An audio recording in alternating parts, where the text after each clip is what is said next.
Hey there and welcome.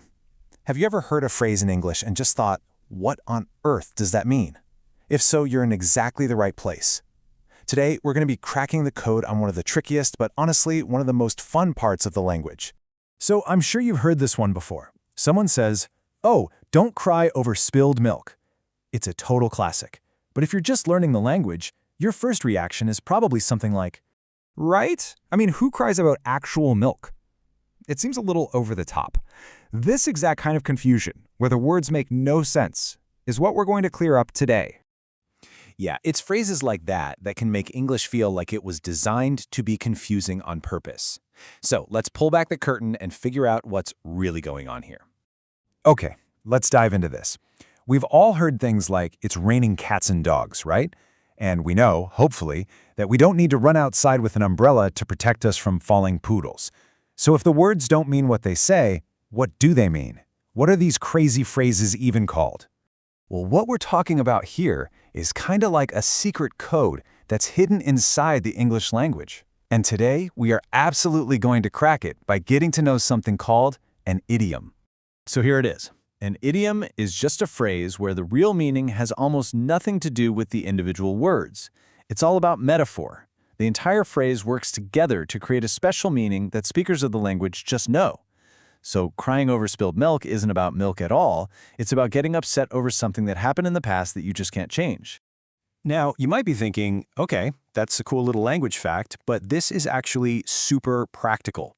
In fact, if you're studying for an exam like the SSC CGL Tier 1, you have to know your idioms. You can bet on seeing about 2 to 3 questions on them every single year. And here's the great part.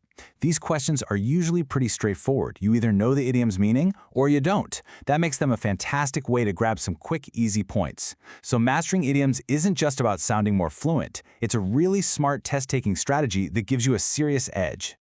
All right, so theory is one thing, but let's actually see some of these in action. Let's go through a few common ones. Think of this as your mini field guide for spotting idioms out in the wild.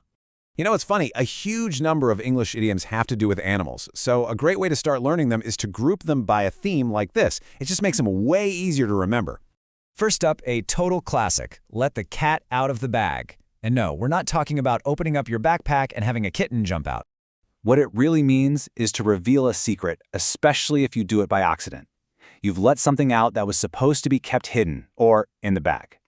So for example, you might be planning a surprise party and tell your friend, hey, this is our secret. Don't you dare let the cat out of the bag. Basically, keep your mouth shut. Let's stick with the animal kingdom for one more. Barking up the wrong tree. You can just picture this one, can't you?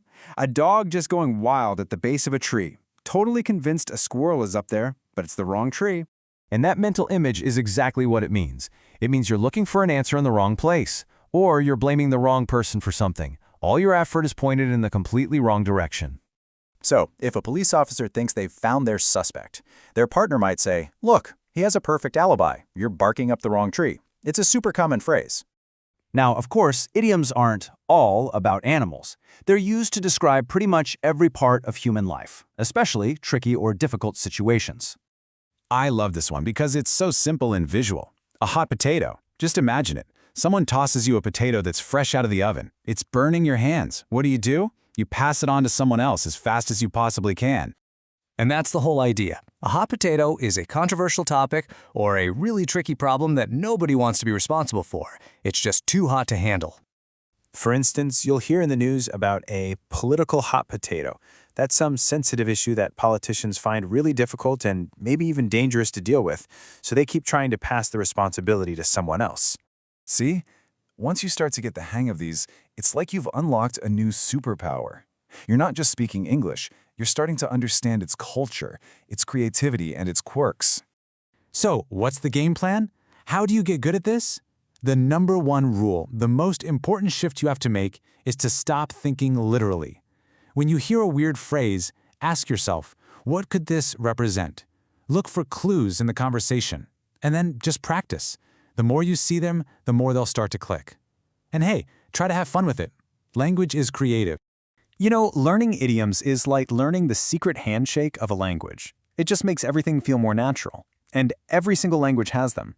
So I want to leave you with a question. What's the absolute strangest, or maybe the most wonderful, idiom you know? It could be in English or any other language. Give it some thought. Thanks so much for tuning in.